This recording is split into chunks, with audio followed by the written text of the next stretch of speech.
Okay, picking it up again one last time this week. So network devices are such as routers and switchers usually have software or hardware designed for the task of transmitting information across the networks. Originally, general purpose computers are actually used to perform the routing and the switching, but the high-speed networks now use specialized hardware and embedded OSs.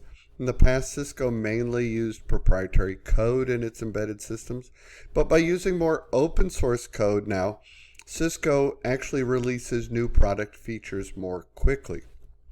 So you might wonder why anyone would bother hacking the routers. Well, the short answer is when attackers compromise a host, that's all they might get is what's on the host. But it's a single host. When they compromise a router, they might be able to control every host on the network. From the router, the attackers can then map the entire network also. They can modify packets to and from the host. They can redirect traffic, attack on other networks, and make free phone calls using VoIP. In short, controlling a router can give attackers complete access to the network resources. So to compromise an entire network through a router, attackers follow the usual footprinting approach that we've discussed earlier. Footprinting, scanning, enumerating the target. Then the attacks then will range from simple password guessing to sophisticated buffer overflow attacks. Attackers can take control of a network device or gather sensitive information from it by accessing the device with a specially crafted URL that will now bypass the normal authentication mechanisms. So the most common peripheral device on an organizational's network outside of a router is a printer, scanners, copiers, and other like devices. Devices performing more than one of these functions is called a multifunction display or MFD device, multifunction device, MFD. And these sort of peripherals are also often forgotten. They are rarely scanned for vulnerabilities in configuring security. So these multifunction devices, MFDs, have embedded OSs. However, some sophisticated printers run embedded Windows OSs so that they can be infected with common malware too. So one of the questions you want to ask is, or research for the company, is the type of embedded OS running on their systems. MFDs and print servers with hard drives can certainly be used to spread malware if they have network accessible shares. Now, if the printer is secured via its IP address, attackers could simply connect to it with a different protocol. Today, most printers have only TCP IP enabled, which was chapter 2 early in this course. Printers should be configured before connecting them to the network. And finally, attackers might use special engineering techniques to masquerade as support technicians, right? So they might get physical access to a multifunction display. Hey, your printer repairman's here. I don't know anything's wrong with it. I know, we got to call, got to check it out. And replace the printer's hard drive or embedded OS with one containing malicious code. As security professionals become more competent that hardening computers and network system attackers might be more creative, and they'll look for a way to find other weaknesses that give them access to your system. So as a security tester, you will want to devote a lot of time to this kind of research. Find a good search engine. Type print at your own risk. Hit enter. And there's likely an article there by security engineer Tim Wilson in July 2006 you might find interesting. Now, supervisory control and data acquisition, or SCADA. A SCADA system is used for equipment monitoring in large industrial complexes such as public works and utilities and power generators and dams and transportations like the FAA control tower. Manufacturing anywhere, automation is critical. SCADA systems exist, and they have embedded systems, OSs, on them. Oftentimes, they will work to create an air gap, which is a gap between the networks, but air gaps have been proven to be broken.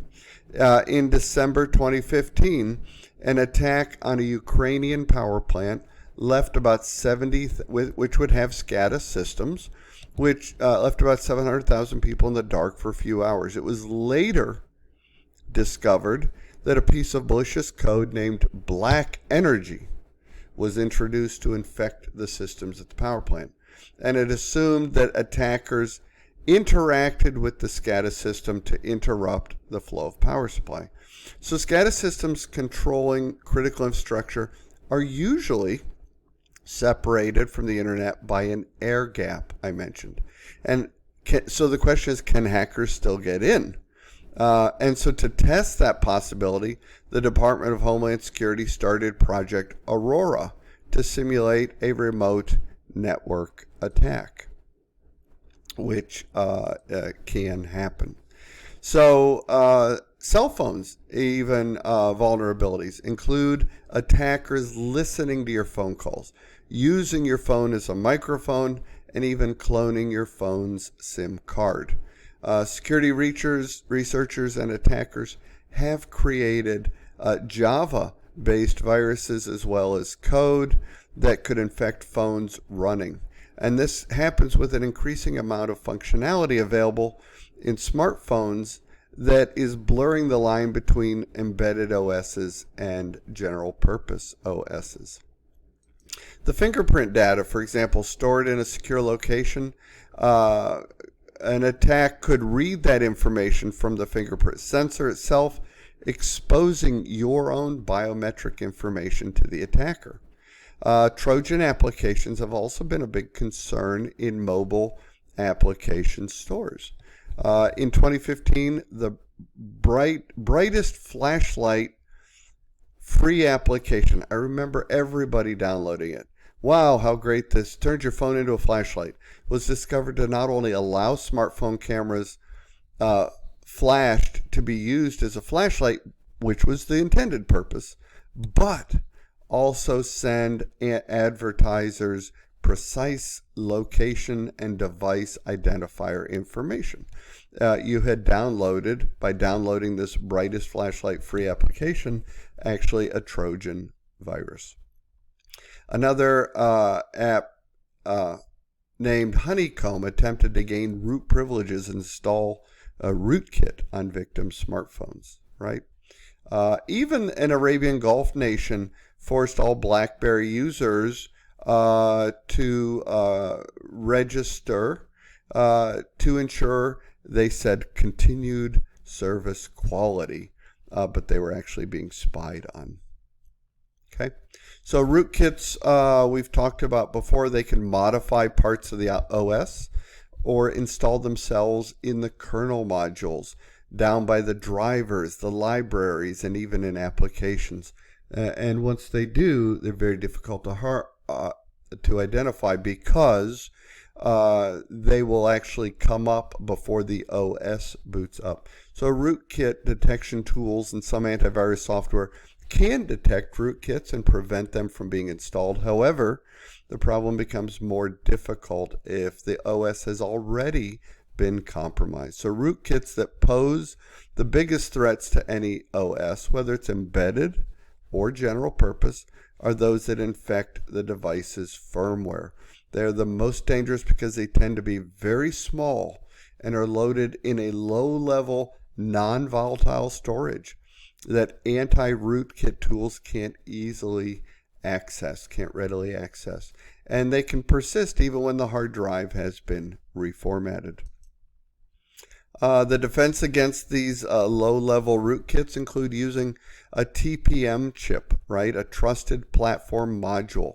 This is a cryptographic chip. It's firmware, and it's used for full disk encryption (FDE) on your computer.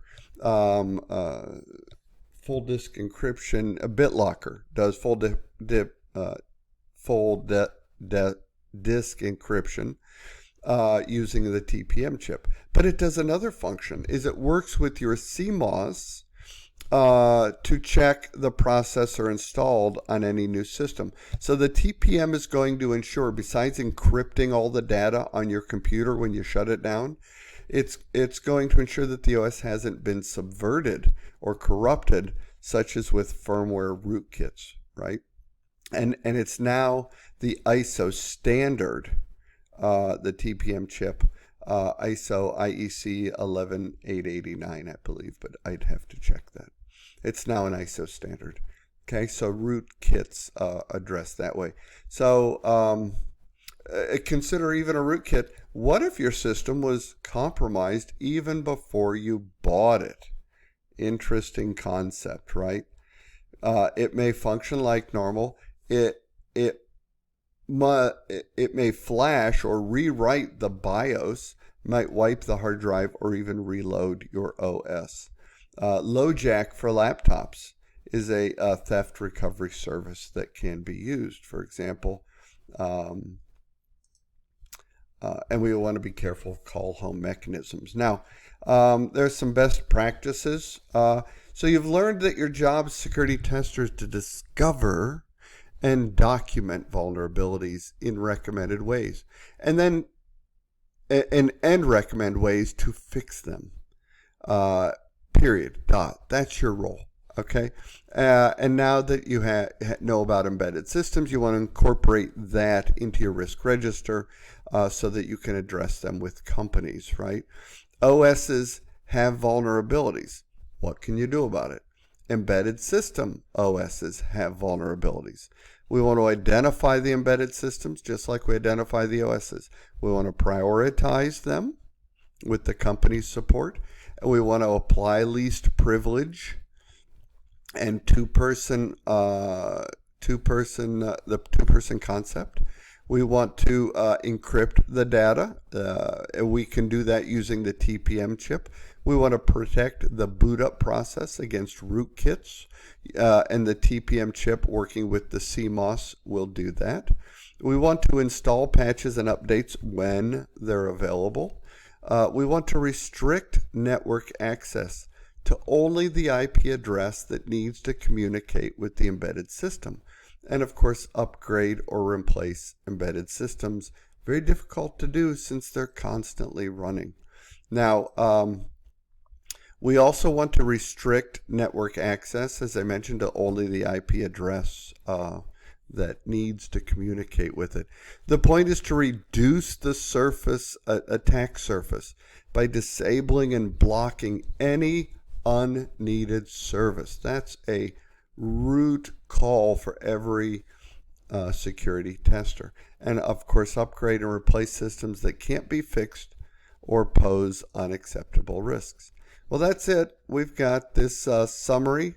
I've enjoyed it. Chapter 9. Let's work on the risk register, adding multiple items to that, and the discussion boards. I'll see you online. Thanks.